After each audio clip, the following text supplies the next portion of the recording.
Let me tell you a story about a girl just like anyone you might know, someone's sister, someone's daughter, a girl who wanted adventure, who wanted to see the world, but she never came back, and to this day, no one truly knows why. Her name was Elisa Lamb. She was 21 years old, bright, curious, full of life. Like most young people, she wanted to travel, to escape the weight of everyday life. So she packed her bags and flew to Los Angeles. It was supposed to be a trip of dreams, a fresh start. Instead, it became a nightmare. You see, Elisa chose to stay at a place called the Cecil Hotel, a cheap spot in downtown LA. It wasn't fancy, but it had a history. Oh, it had a history, and not a good one.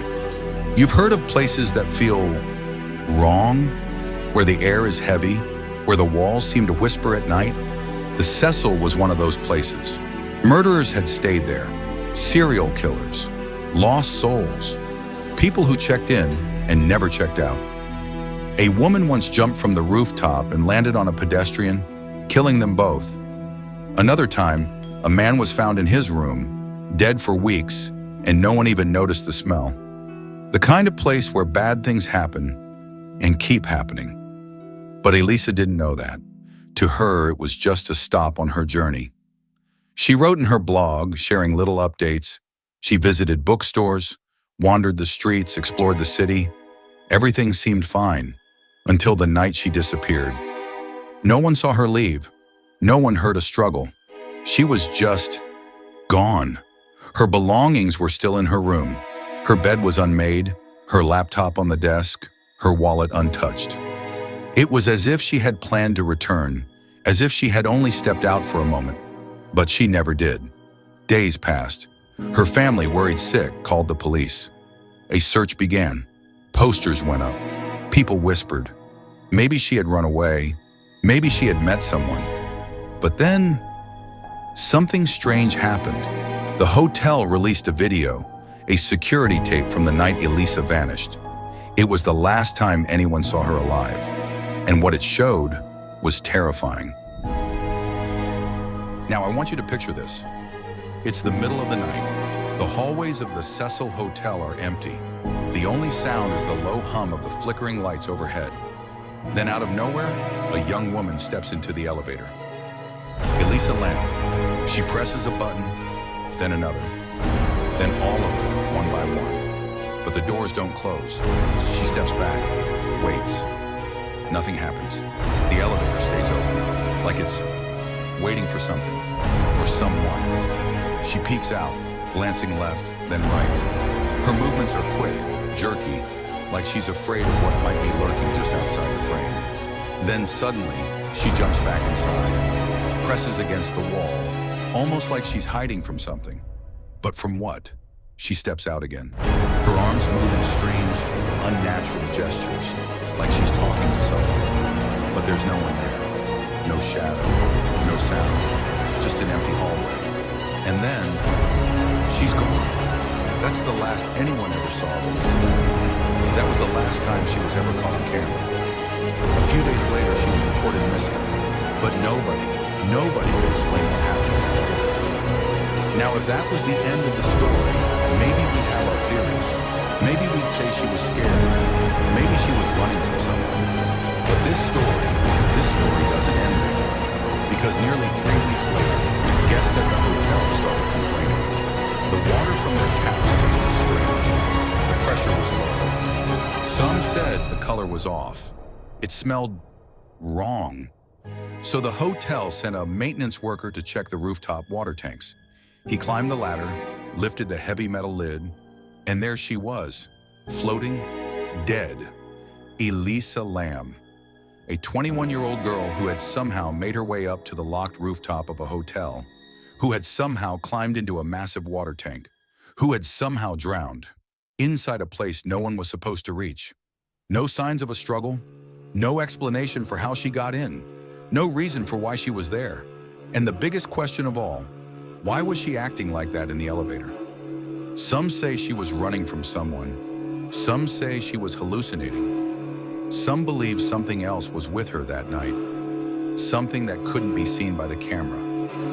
And just like that, Elisa Lam became a ghost story, a real one. All right, now that you know how the story starts, let's talk about what happened next. Because this is where things get even stranger. The moment the police found Elisa Lam's body, the questions started flooding in. How did she get up there? How did she die? And most importantly, why? The first thing they checked? The rooftop itself. Because here's the thing, Elisa wasn't supposed to be able to get up there. The door leading to the roof was locked. Not just locked, but alarmed. If someone had opened it, a siren would have gone off, alerting security immediately. But that never happened, not once. So either she somehow found another way up, or she wasn't alone. Now, some people believe she used the fire escape, climbed all the way up the side of the hotel like some kind of desperate final escape attempt. But here's the problem. Even if she had done that, she still would have had to lift the heavy metal lid of the water tank. A lid so big, so heavy that even the maintenance workers struggled to move it. And Elisa, she was small, weak. There was no way she could have lifted it, climbed inside, and then somehow closed it behind her. No way, unless someone else was with her, someone stronger, someone who never wanted her to be found alive. But here's where things get disturbing. Because the autopsy, it didn't show signs of struggle. No bruises, no cuts, no broken bones, no drugs, no alcohol in her system. Nothing to suggest she had been attacked. It was almost as if she had just walked into that tank and let the water take her. But why? This is where the theories start to spiral. Theory number 1, the elevator game. Now, if you've been around the internet long enough, you've probably heard of something called the elevator game. It's an urban legend, a ritual that supposedly lets you travel to another dimension. Sounds ridiculous, right? Just another creepy internet myth? But the rules, well, the rules are strange. You step into an elevator alone. You press the buttons in a specific order. 4th floor, 2nd, 6th, back to the 2nd. And if you do it right, something changes.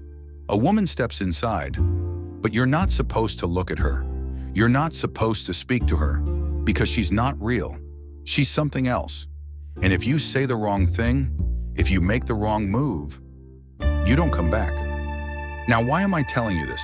Because if you go back and watch that elevator footage, Elisa was pressing buttons. Multiple buttons. The elevator wasn't closing. She was stepping in and out, looking down the hallway, moving her hands in a strange way, almost like she was talking to someone. But there was no one there, or at least, no one that we could see.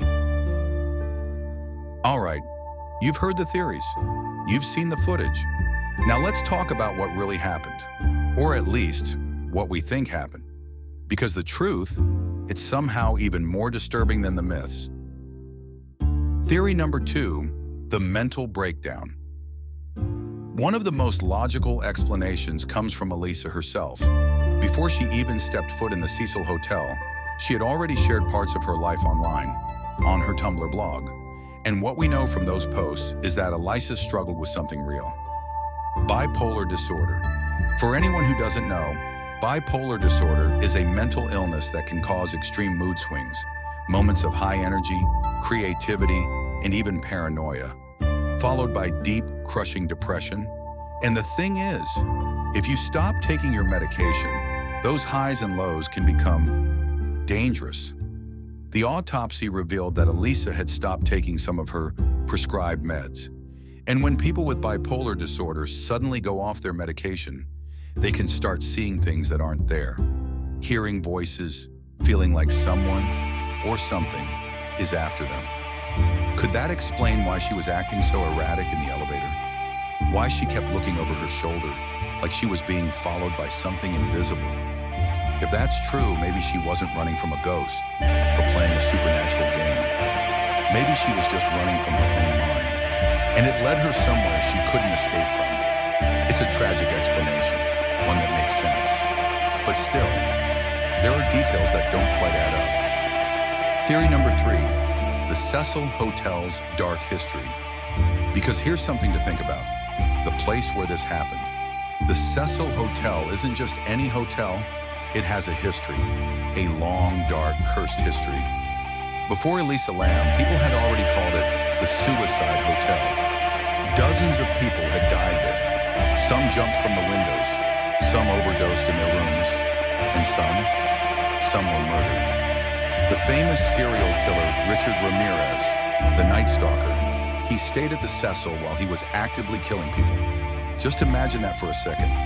A hotel where a man would come back from his crimes covered in blood and no one even questioned it. That place, it wasn't normal. It carried something with it, a dark energy. And maybe, just maybe, Elisa became its latest victim. The unanswered questions. At the end of all this, the case was officially ruled an accident. That's what the police decided.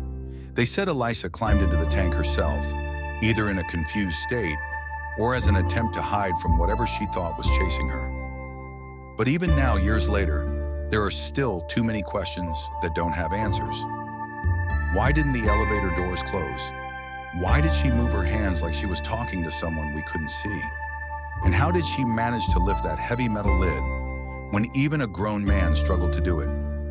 Some people believe she was taken by the hotel itself. Others say it was a simple, tragic case of mental illness. And some still believe she never truly left that elevator. What do you think? Was it an accident? A supernatural force? A murder? Let me know your thoughts in the comments, because this is one story that refuses to be forgotten.